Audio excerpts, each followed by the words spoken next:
Hey, Julia, can we talk? What's up, mother-in-law?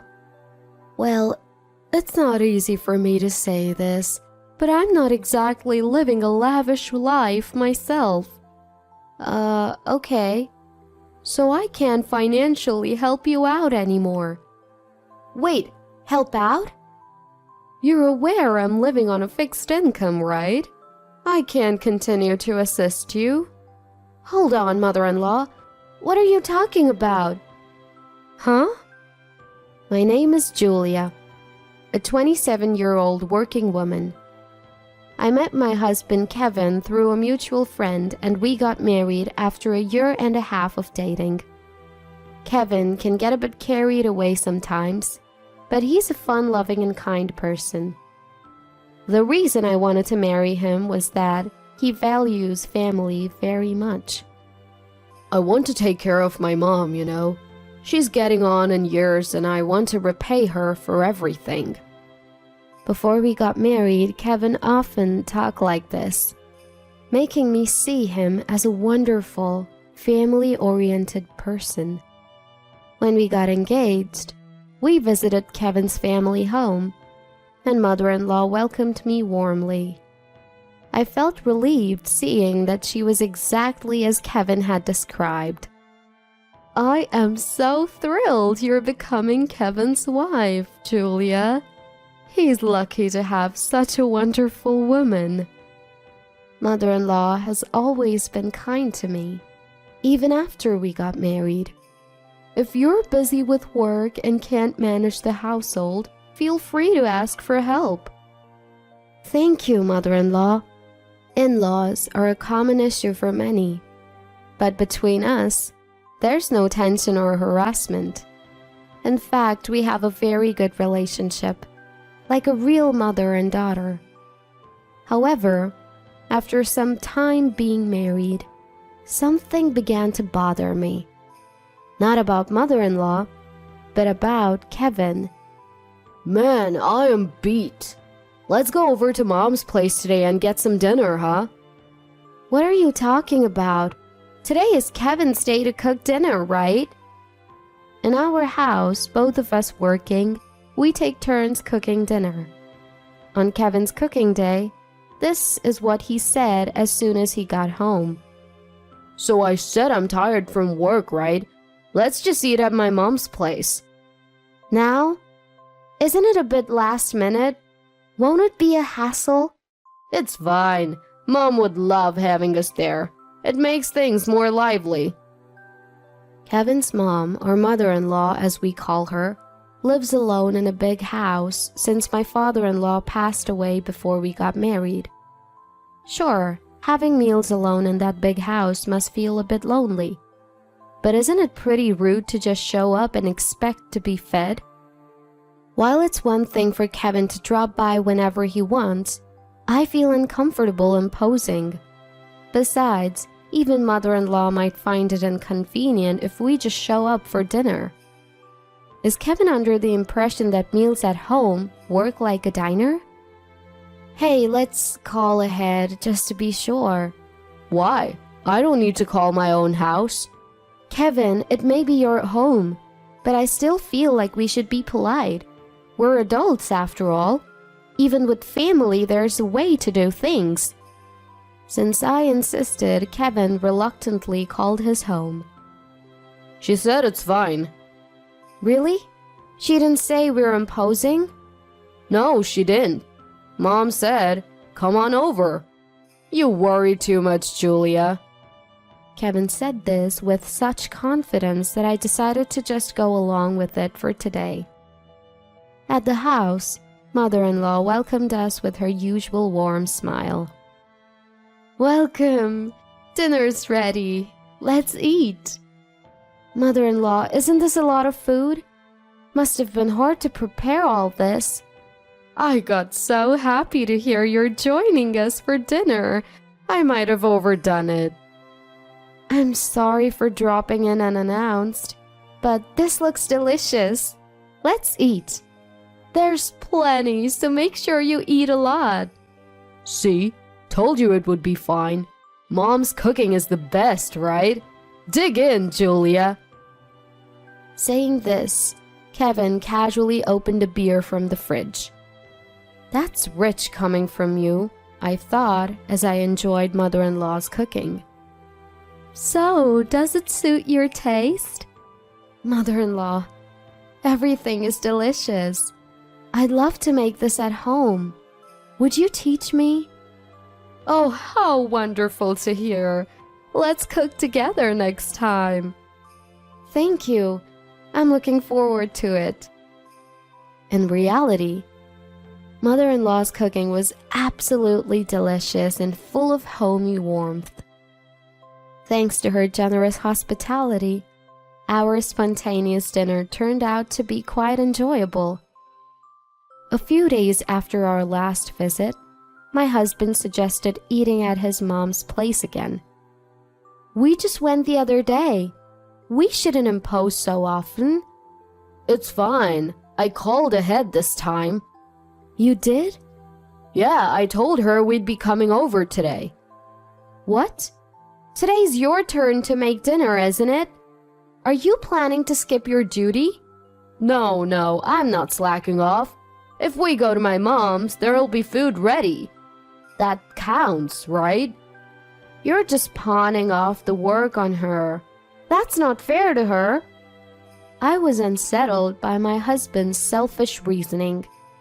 But since my mother-in-law had already prepared a meal, we couldn't let it go to waste. Feeling guilty, I went with him to visit his family home. Sorry for dropping by so frequently, Mom. Don't worry, I'm happy to help out when you're in a pinch. The thing is, we weren't really in a pinch. If anyone was, it was my husband. He probably found cooking a hassle and relied on his mom to bail him out. I couldn't say anything, feeling guilty towards my mother-in-law. After that, my husband got used to dodging his cooking duties. Most of the nights he was supposed to cook, we ended up at his mom's.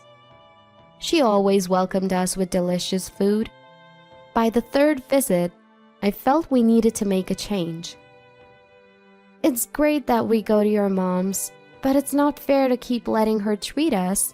We should at least say thank you properly. How? Let's at least cover the cost of ingredients. She enjoys doing it. Why would she need money? Still, it adds up.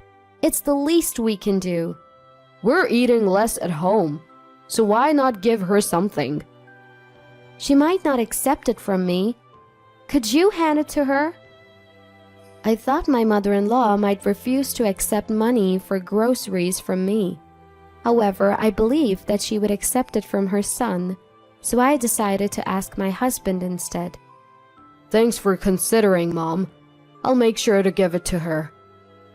By contributing towards the ingredients, I felt relieved that we were at least easing some of mother-in-law's burden. Continuing from the previous scenario, the husband nonchalantly insisted that they eat meals at his parents' house on his assigned days.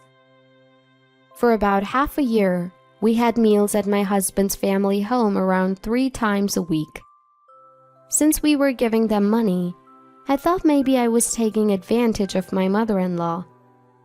Then, one day, I was hit with an unexpected truth. Ah, another delicious meal.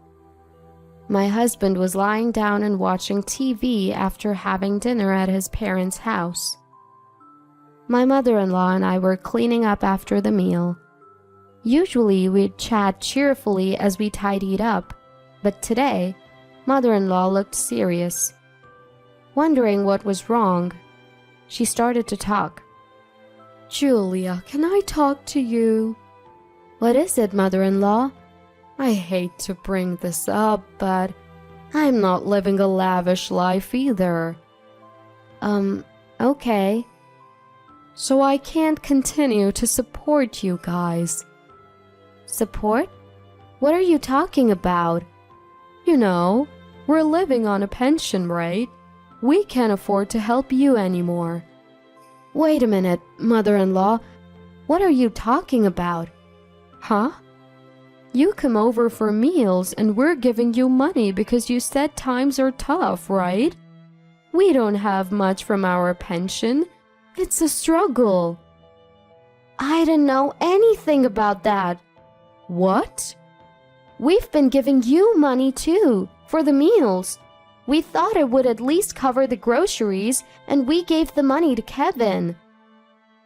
Groceries? I never received anything from Kevin. What? As we continued to talk, it became clear that there was a major misunderstanding. I realized it must be the doing of one person. Angrily, I confronted my husband, who was carelessly lounging in the living room. Kevin, what's the meaning of this? Huh? What's up? I grabbed the collar of my slightly intoxicated, grinning husband. What's going on? Answer me! What? Why are you yelling? What's the problem? That's what I'm asking you. What's this support mother-in-law's talking about? Huh? What do you mean? And where's the money we gave you for meals? Mother-in-law says she knows nothing about it. Well, you see... Suspicious. Very suspicious. Unable to explain where the money had gone, my husband started to stammer, his eyes darting around. My husband, whose collar I had just grabbed and shaken, resettled himself with a pale face. So, what's going on? What are you talking about? Really? You're still playing dumb? Even my usually gentle mom was infuriated by Kevin's vague demeanor.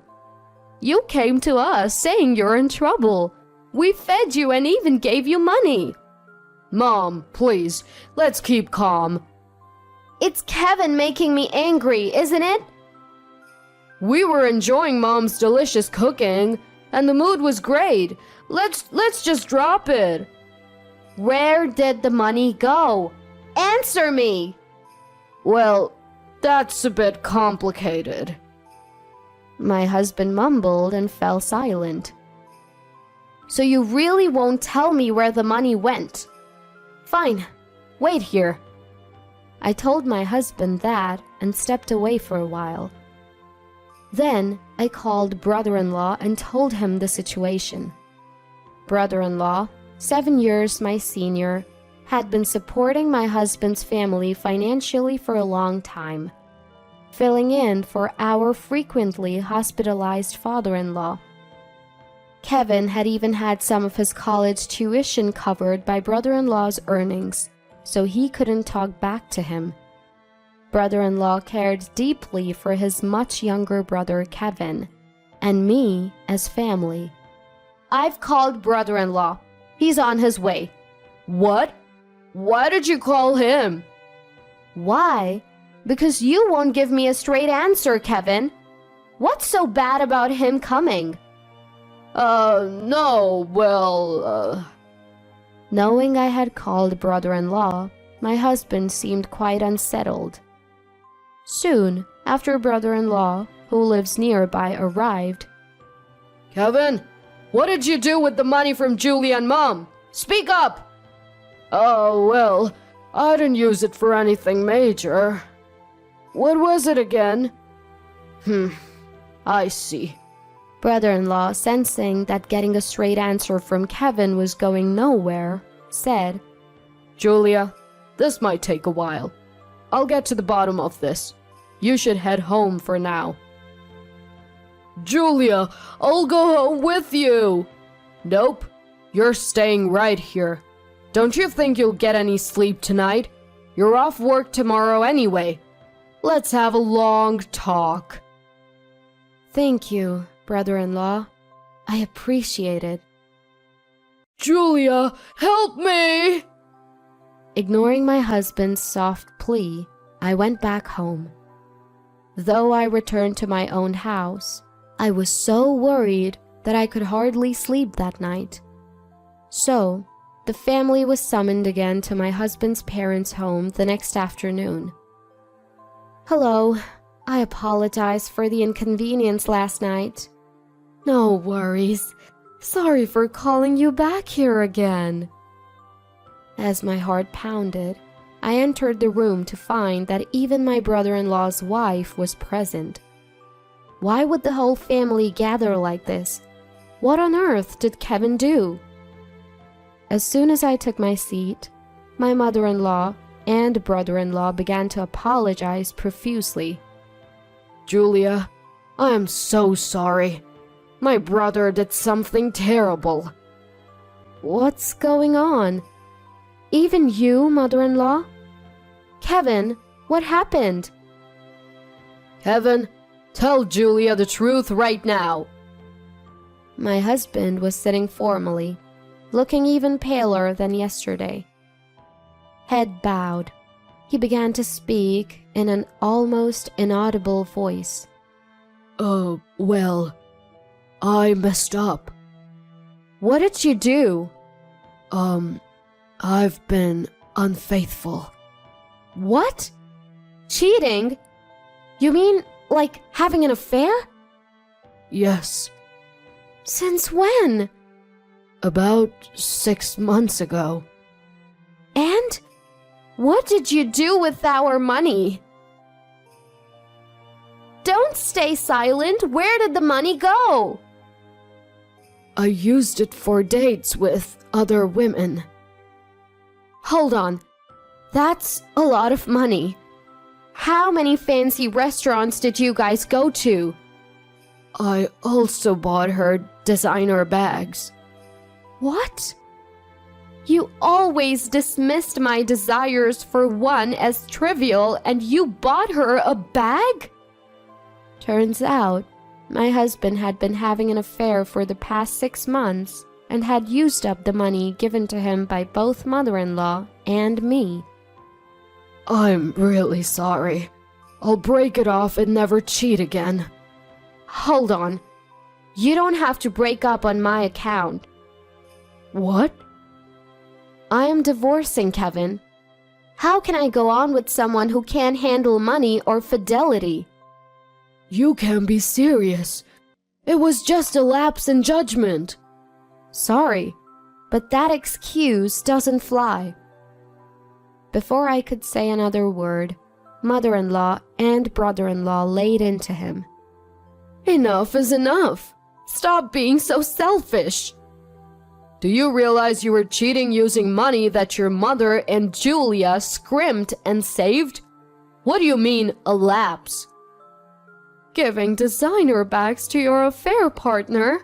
You should have been doing that for Julia, who's always working hard. You're the worst. Ugh. If Julia wants to break up, you don't really have the right to refuse, do you? That's right. Make sure to pay back the money you both spent and also provide the deposit required for the divorce court. What? If we divorce, Julia will no longer be family. Are you all okay with that? If the choice is being manipulated by Kevin forever, isn't it easier just to split? At this point, my sister-in-law, who had been silent, finally spoke up, and it seemed my husband had given up. Then, my sister-in-law took out the divorce papers she had prepared just in case. Filling out the divorce papers while being watched by my husband's family felt awkward, but I signed them right away. My husband hesitated, but under a stern look from his brother, he reluctantly signed as well. And just like that, our divorce was finalized. Through a lawyer my brother-in-law introduced me to, I requested the divorce court deposit from my ex-husband and his affair partner.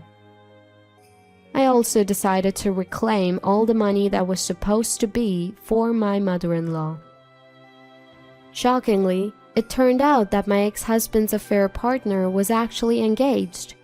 When her partner found out about the affair, the engagement was called off. Everything they had prepared for their marriage became a waste, and now both my ex-husband and his affair partner are being sued for damages by the ex-fiancé. My ex-husband, who is now burdened with a significant amount of debt for the divorce court deposit, was forcibly sent back to his parents' home. His salary is being managed by my responsible sister-in-law to ensure the repayment of the divorce court deposit. Currently, he only gets a paltry $10 for lunch and shuttles between his home and workplace. He seems to be grumbling about his miserable life, but he brought this upon himself. Having an affair with someone else's money is despicable. There's no other way to put it. He spent all that money on his affair partners, but it wasn't his money to begin with. So complaining about it is pointless. As for me, I've moved to a new apartment and am enjoying a stress-free life. I always loved my ex-husband's family, so we're still on good terms. I secretly go out to eat with my former mother-in-law and brother-in-law and his wife, maintaining our relationship. I guess I should be thankful for the wonderful connections I've made, leaving the disappointing ex-husband aside.